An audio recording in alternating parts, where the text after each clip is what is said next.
राजा राम मोहन रॉय के बारे में हम बात कर रहे थे और इनकी बात करते हुए हमने अभी तक ये जाना था कि समाज सुधार में और धर्म सुधार में इनका बहुत बड़ा योगदान रहा।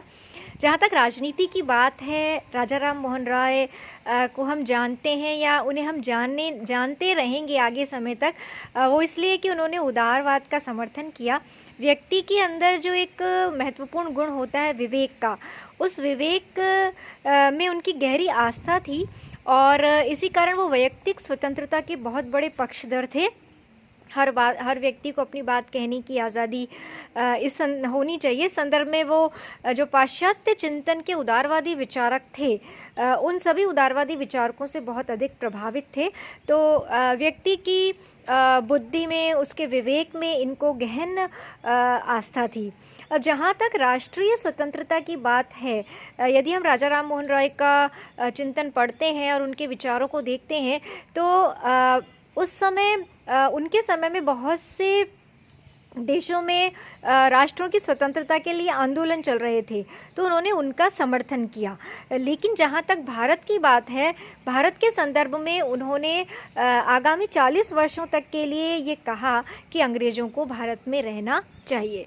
अब यहाँ पे बड़ी विवादास्पद स्थितियाँ हो जाती हैं, तो इस संदर्भ में उनके क्या तर्क थे या क्या कारण थे, तो उनका ये कहना था कि अंग्रेज़ों के पास जो भी वैज्ञानिक या जो भी औद्योगिक ज्ञान है वो भारतीयों को लेना चाहिए। और इसके पश्चात कहा कि अंग्रेज़ों को इतने समय में जब वे यहाँ रहेंगे तो हम उस ज्ञान से लाभान्वित होंगे। तो इसी तरीके से उन्होंने पाश्चात्य जो शिक्षा व्यवस्था है उसका भी उन्होंने समर्थन किया था। अंग्रेजी भाषा शिक्षा का माध्यम रहे, इसका उन्होंने समर्थन किया था।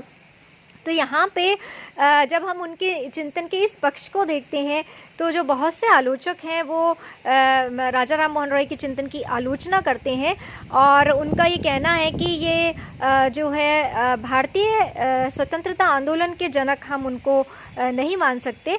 तो इस संदर्भ में 2-3 जो बातें हैं वो मैं आपको कहना चाहूँगी। वो ये कि जिस समय राजा राम मोहन रॉय का समय जो था वो उस समय शुरुआती दौर था भारतीय पुनर्जागरण आंदोलन का, भारतीय राष्ट्रवाद का, और अंग्रेज़ों का जो है बहुत ज़्यादा जो है उस समय विरोध जो है, क्योंकि 1857 में क्रांति हुई थी पहली बार भारतीय राष्ट्रीय आंदोलन के अंतर्गत। तो यहाँ पे उनका जो पक्ष है वो इस संदर्भ में हम उसकी वकालत तो नहीं करेंगे, लेकिन यह है कि ये उनकी थॉट है, ये उनके विचार हैं, ये उनकी दृष्टि है। लेकिन जहाँ तक स्वतंत्रता की बात है, वो वैयक्तिक स्वतंत्रता के बहुत बड़े समर्थक हैं और हो सकता है आगामी समय में भी यदि थोड़े दिनों बाद या 50-60 साल बाद या 100 साल बाद वो अपना चिंतन देते तो शायद इस तरीके की बात वो नहीं करते। अब मैं आपको थोड़ा सा ये बताती हूँ कि जब वो एक भारत की जो प्रेस है, मीडिया है, या मीडिया की जो स्वतंत्रता है उसका उन्होंने बहुत बड़ा समर्थन किया, प्रेस की स्वतंत्रता का। और प्रेस की स्वतंत्रता को उन्होंने न केवल भारतीयों के हित में माना बल्कि सरकार के हित में भी माना और समाज के हित में भी माना, क्योंकि जब विचारों को अभिव्यक्त करने की आज़ादी हमको मिलती है तो बहुत सारी जो अंदर की घुटन है वो बाहर निकलती है। इससे शासन को भी लाभ होता है, इससे जनता को भी लाभ होता है और बहुत सारे थॉट्स, बहुत सारे मत, बहुत सारे विचार जो हैं वो सामने आते हैं।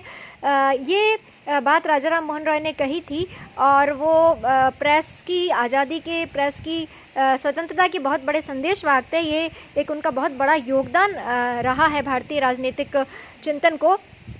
इसके साथ में जब हम आगे बात करते हैं तो जहाँ तक ऐसे बहुत से उन्होंने थॉट्स दिए हैं जो कि हमारे भारतीयों के लिए बहुत महत्वपूर्ण है। वो इसलिए, जैसे उन्होंने ये कहा कि जो शासन व्यवस्था है वो अपने खर्चे को कम करे, सेना पे जो खर्चा किया जा रहा है अंग्रेज़ों के द्वारा उसको कम किया जाए।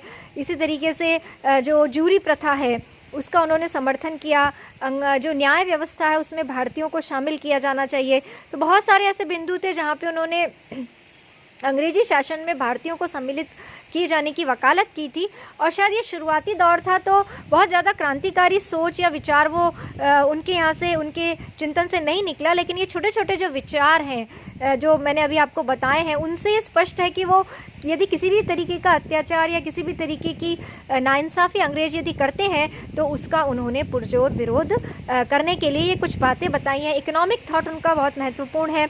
जमींदारी प्रथा का उन्होंने विरोध किया और ये कहा कि जो किसान हैं उनको उनका हक जो है वो मिलना चाहिए। तो विभिन्न प्रकार के सरकार जो है खर्चों को कम करे जिससे कि जो देश है वो समृद्ध हो। एक और है वो है जैसे धन की निकासी, जो कि अंग्रेज़ यहाँ से धन ले जाते थे उद्योग धंधों में जो उनको अर्जित आय होती थी।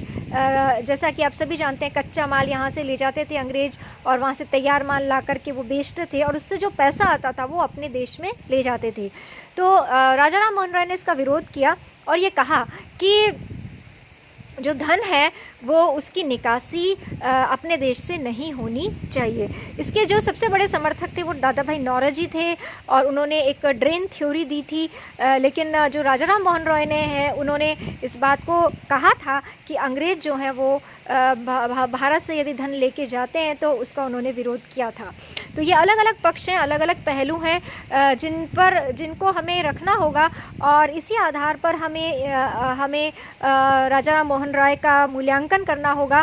साथ में हमें ये नहीं भूलना चाहिए कि उन्होंने जो धर्म सुधार और समाज सुधार के लिए जो कार्य किए, जिनकी बात मैं आप पहले कर चुकी हूँ, वो उन्होंने भी राजनीतिक जागृति पैदा करने में अपना योगदान दिया।